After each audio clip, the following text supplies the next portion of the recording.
बारिशें हो गई हैं खत्म, बच्चों के एग्जाम्स भी हो गए हैं खत्म। तो चलिए अब आपको लिए चलते हैं एक ऐसे सफर पर जहां पर आप जाना भी पसंद करते हैं और हमारे वोटिंग पोल में सबसे ज्यादा आपने उसे वोट्स भी दिए थे।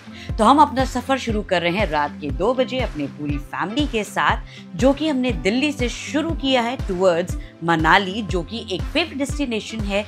यहाँ पर लोगों ने जो हमें वोट करके अपना सजेशंस दिए।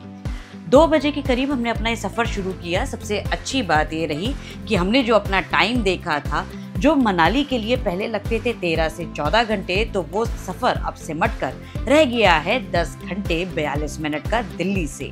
तो ये रास्ते आपको कुल मिलाकर बहुत ही खूबसूरत और अच्छे लगते हैं।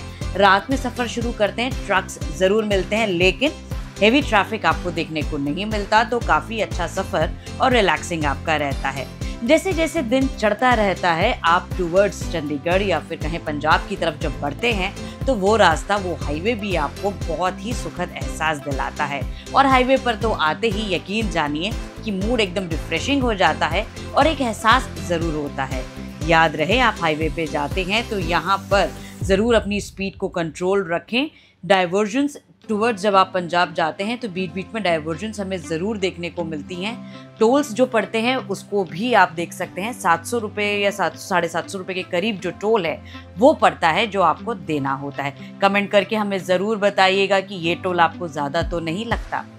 अब हम आ चुके हैं पंजाब के रास्ते। एयरपोर्ट रोड होते हुए ये रास्ता टू मोहाली होते हुए जाता है मनाली की तरफ। तो ये रास्ता बहुत ही खूबसूरत और अच्छा है। खूबसूरत ब्रिजेस यहाँ पर आपको देखने को मिलते हैं, जो आपके सफ़र को और ज़्यादा खूबसूरत बनाते हैं। साथ ही यहाँ पे गुरुद्वारों की आवाज़ आती रहती है, क्योंकि सुबह सुबह का वक्त है। हमें सारी गुरबानियाँ सुनने को मिली और बहुत ही अच्छा हरियाली भरा रास्ता हमने जो चुना, उसके बाद बहुत ही अच्छा रिलैक्सिंग रहा। सबसे अच्छी बात सुबह सुबह के सफ़र की ये रहती है कि आप काफ़ी ज़्यादा ट्रैफिक वाले रास्ते से आपको अगर निकलना भी होता है, शहर के बीच से भी जाना होता है, तो वो रास्ते आपके बड़े ही आराम से कट जाते हैं और आपको दिक्कतों का सामना नहीं करना पड़ता। यहाँ पर टोल टैक्सेस आते रहते हैं, तो ध्यान रखिए कि उन टोल टैक्सेस के लिए भी आपको रुकना पड़ेगा। थोड़ा समय उसमें ज़रूर लगता है, क्योंकि जब हैवी ट्रैफिक होता है तो डेफिनेटली वो बेयर करना पड़ता है। जैसे ही हम एंटर करते हैं मनाली की तरफ, तो यहाँ पर जैसे हर पहाड़ पे होता है कि आपको ग्रीन टैक्स देना पड़ता है। तो मनाली में एंटर करते ही 100 रुपये का यहाँ पर आपको टैक्स जो है, जो कि ग्रीन टैक्स है, वो देना पड़ता है। एंड दैट इज़ लाइक सबके लिए बेरेबल भी है और अच्छा भी है, क्योंकि हमें पीस और नेचर मेंटेन करना है, तो उसके लिए टैक्स तो देना ही पड़ेगा। चलिए अब बात करते हैं रास्तों की। जैसे हमने आपको बताया कि मनाली के रास्ते जो हैं वो 2 वे कर दिए गए हैं। एक तो आप जब चलाते हैं तो ऐसा नहीं लगता कि आप किसी ऐसे पहाड़ पे जा रहे हैं जिसकी हाइट काफ़ी ज़्यादा है। ये 2 वे रास्ते होने की वजह से रिलैक्सिंग बहुत ज़्यादा हो गया है। अब आप जो ये टनल्स देख रहे हैं, ये टनल इतनी बढ़िया हैं कि इन्होंने दिल्ली से मनाली का जो पूरा ट्रैफिक है वो तकरीबन 4 घंटे कट कर दिया है। जी हाँ, यकीन जानिए 4 घंटे, क्योंकि पहले जब हम जाते थे तो हमें लगते थे यहाँ पे 14 से 15 घंटे आराम से, क्योंकि कंस्ट्रक्शन वर्क भी होता था। लेकिन अब क्योंकि ये टनल्स बिल्डअप हो गई हैं, खास तौर से बात करें कीरतपुर के पास जो टनल बनाई गई हैं, मंडी के पास जो बनाई गई हैं, वो अब सारी एक्टिव हो गई हैं। तो जब आप इन टनल्स के थ्रू जाते हैं तो सफ़र बहुत अच्छा रहता है। Hello and welcome to road tales where travel is live. हमने अपनी YouTube फैमिली से पूछा था कि छुट्टियां आने वाली हैं, तो ऐसी कौन सी डेस्टिनेशन है जहां पर आप जाना पसंद करेंगे। मैक्सिमम वोट्स हमें मिले मनाली के लिए, तो हमने सोचा कि क्यों ना, अब जब ये मॉनसून्स ख़त्म हो चुके हैं, लॉन्ग वीकेंड्स आ रहे हैं, फेस्टिव सीज़न आने वाले हैं, तो जाहिर है लोगों की first priority is Manali in the mountains. तो हमने कहा चलिए उसको एक्सप्लोर करते हैं और आपको दिखाते हैं कि वहाँ पर क्या स्थिति है, मॉनसून के बाद सड़कें कैसी हैं। मेरे पीछे आप ये ब्यूटीफुल व्यू देख रहे हैं ये रिवर का, और ये जब तक हम मनाली जाएंगे ना, ये नदी हमें ऐसे ही साथ फॉलो करती हुई जाएगी। पीछे खूबसूरत पहाड़ और साथ में आप देख रहे हैं बादलों से घिरे हुए ये पहाड़ है, जो अपने आप में बहुत ही अच्छी फील देते हैं। अभी क्योंकि हमने अपना जो सफ़र है वो शुरू किया था दिल्ली से तकरीबन 2 बजे, क्योंकि जो समय है 10.5 घंटे लगता है। फिर वहाँ से आप रूपनगर, सुंदरनगर होते हुए मनाली के लिए जाते हैं। ये आप देख सकते हैं मनाली का जो रास्ता है यहाँ से पड़ जाता है 182 किलोमीटर्स रह जाता है, यानी तकरीबन 4.5 घंटे का समय जो है वो लग जाएगा यहाँ से हमें पहुँचने में। और यहाँ पर अब क्योंकि पहाड़ शुरू हो गए हैं, शायद कैमरे की लेंस में आ भी रहा हो कि बादल अब नीचे धीरे धीरे आ रहे हैं, तो ये रास्ते एक्सप्लोर करते हैं, सड़कों की आपको टेल्स बताते हैं और साथ ही बताते हैं कि क्या कंडीशंस हैं, क्योंकि कई लोग व्लॉग्स बनाते हैं, डराते हैं कि आप ना आए, लेकिन हमारे साथ ऐसा नहीं है। जो जेन्युइन चीज़ है वो आपको दिखाते हैं। तो चलिए हमारे साथ और ये ट्रिप शुरू करते हैं। दिल्ली से मनाली की तरफ जो टनल्स हैं वो कुछ काम ज़रूर बीच में चल रहा है, तो 1-2 टनल्स आपको बंद ज़रूर मिलती हैं, बाकी सारी कंटिन्यूएशंस में आपको देखने को मिलती हैं। सबसे अच्छी बात ये रहती है कि यहाँ पर आपको एक स्पीड लिमिट दी गई है, तो गाड़ियाँ एक के पीछे एक चलती हैं, कोई जल्दबाजी नहीं है और उसी वजह से रास्ता भी आपको क्लियर और बहुत बढ़िया मिलता है।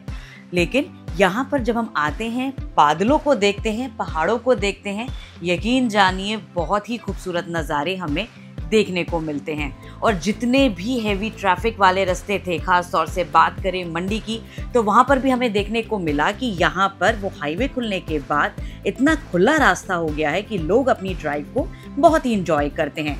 लेकिन इस रूट की अब सबसे अहम बात हम आपको बताने जा रहे हैं वो ये कि रास्ते तो बहुत बढ़िया हो गए हैं, लेकिन बीच बीच में लगा दिए गए हैं स्पीडोमीटर्स, और इन स्पीडोमीटर्स की जो लिमिट तय की गई है that is 60 kilometre per hour, और ये आपको बीच बीच में आते रहेंगे, तो ड्राइविंग थोड़ा संभल कर करिएगा।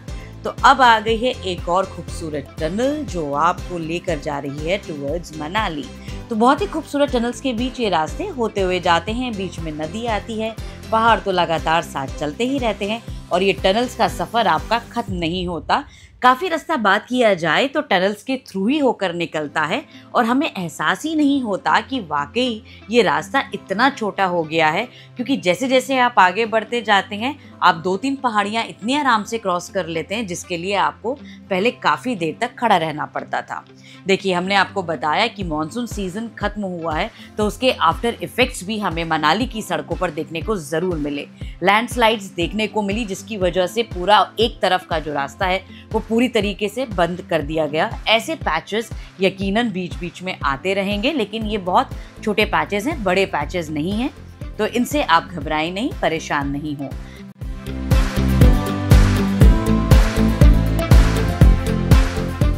लेकिन साथ ही मिलेंगे ये आपको पैचेस भी जिसके सहारे आपको ट्रक के पीछे थोड़ी समय के लिए चलना पड़ता है, क्योंकि रोड पतली है, ओवरटेक करने की ज़रूरत नहीं है, सफ़र आपका अच्छे से होगा। तो जैसे ही ये पैचेस ख़त्म होते हैं उसके बाद ही आपको एक चौड़ी रोड भी देखने को मिलती है। तो कुल मिलाकर अपना जो सफ़र है उसको आप थोड़ा मेंटेन करके, थोड़ा रिलैक्स होके चलिए, जल्दबाजी बिल्कुल ना करें, क्योंकि नज़ारे इतने खूबसूरत हैं। क्योंकि जब आप यहाँ जाते हैं और नदी किनारे जब आप ये ड्राइव करते हुए जाते हैं तो ये नदी भी आपको एक बहुत ही ब्यूटीफुल साउंड देती रहती है, और साथ ही साथ कुछ ब्रिजेस आते रहते हैं जो बहुत ही खूबसूरत और लाइट्स के साथ है। तो यकीन जानिए ये सफ़र बहुत ही बढ़िया और अच्छा रहता है। अब ये जो टनल आप देख रहे हैं ये टनल नंबर 15 है जहाँ से हम होकर निकल रहे हैं। बीच बीच में जैसे हमने आपको बताया कि टनल्स के नंबर्स का थोड़ा हेरफेर रहता है, क्योंकि थोड़ा रास्ता डाइवर्ट ज़रूर किया गया है, लेकिन हमें मैक्सिमम ये 15 नंबर की जो टनल है वो देखने को मिली थी, जिसके थ्रू हम होते हुए आए हैं। कुछ टनल्स काफ़ी लंबी हैं, कुछ कनेक्टिंग टनल्स हैं वो छोटी रहती हैं, लेकिन कुछ टनल्स वाकई लंबी हैं जो आपके रास्ते को उसने शॉट डाउन कर दिया है और बहुत ही अच्छा आपका रूट टुवर्ड्स मनाली कर दिया है। हमें याद है जब हम पहले मनाली जाते थे ना, तो बहुत हम लोगों को थोड़ा हेडेक रहता था, क्योंकि ट्रैफिक बहुत ज़्यादा होता था, वन वे रूट रहता था, लेकिन अब वो समस्या नहीं है। आप जब मनाली के रास्ते आते हैं तो ऐसे खूबसूरत नज़ारे आपको मिलेंगे। ये इस वक्त जहाँ हम खड़े हैं ये यहाँ पे कच्चा पुल है, और ये काफ़ी अच्छा पॉइंट है जहाँ लोग स्पेशली फोटोग्राफी के लिए आते हैं। और अगर बात की जाए तो यहाँ पे राफ्टिंग भी की जाती है। अगर आपको दिखा पाएँ, ये रैपिड्स आते हैं, तो छोटे छोटे रैपिड्स हैं, और हम देख रहे हैं कि राफ्टिंग करने भी लोग यहाँ पर बहुत खूब और मौज मस्ती के साथ आते हैं। ये जो एरिया है आपको बता दें कि ये कुल्लू में है, और ये कुल्लू से मनाली का जो डिस्टेंस है दैट इज़ 37 किलोमीटर्स। तो ये 37 किलोमीटर का जो सफ़र है वो आप 1 घंटा 10 मिनट में पूरा कर लेते हैं। लेकिन बीच बीच में कुछ ऐसे नज़ारे, ऐसी खूबसूरत आप नदी देखते हुए चलें, लोग यहाँ रुकते हैं, एंजॉय करते हैं। ये पुराना पुल है ही ऐसा, यहाँ पे ज़्यादा बहुत कुछ अब कहें तो मूवमेंट नहीं है, लेकिन आप यहाँ फोटोग्राफी के लिए रुक सकते हैं, लोगों के लिए भी कि अच्छा पॉइंट है। जैसे जैसे मनाली पास आता जाता है, या जैसे हमने आपको बताया कि अब जो डिस्टेंस रह गया है दैट इज़ ओनली 37 किलोमीटर्स, तो उस रास्ते को आप इंजॉय करते हुए जाएं हॉट एयर बैलून्स, पैराग्लाइडिंग और रिवर्स के साथ, जो आपको बीच बीच में देखने को मिलती हैं। और आपको बहुत इंजॉयबल ये टूर रहता है, क्योंकि आपका ज़रूर मन करेगा, क्योंकि यहाँ पे रिवर राफ्टिंग वाले भी काफ़ी सारे लोग जो है वो बैठे रहते हैं, तो आपका मन करेगा कि यहाँ पर ये एंजॉयमेंट लेकर ज़रूर आगे बढ़े। तो खूबसूरत नज़ारों के साथ हम मनाली पहुंच चुके हैं, जहां खूबसूरत टनल्स, रिवर्स, इन सब के बीच होते हुए हमने अपना सफ़र पूरा किया। अब आगे हम और भी बहुत कुछ करेंगे, हमारे स्टे कहाँ कर रहे हैं उसका ओवरव्यू आपको ज़रूर दिखाएंगे, एक होटल का होम टूर आपको ज़रूर देंगे। लेकिन यहाँ पर पहुँचने में आप ये ज़रूर जान लीजिए कि दिल्ली से जब आप मनाली आते हैं तो रोड्स की कोई परेशानी नहीं है। बीच बीच में पैचेस हैं, थोड़ा काम ज़रूर चल रहा है, लेकिन वो आपको परेशान करने वाला नहीं है। और ख़ास बात यह है कि टनल्स बनने की वजह से दिल्ली टू मनाली वाला जो पूरा रास्ता है वो काफ़ी ज़्यादा सूदिंग और रिलैक्सिंग हो गया है, और उसके लिए आपको ज़्यादा पेन भी नहीं लेना पड़ता। तो आपको हमारा ये व्लॉग अच्छा लगा हो तो हमें लाइक, शेयर, सब्सक्राइब ज़रूर कीजिएगा। कमेंट में ज़रूर बताइएगा कि आपको हमारा ये रिव्यू कैसा लगा, और हमारे व्लॉग्स के लिए हमारे साथ बने रहिए। Till then bye bye.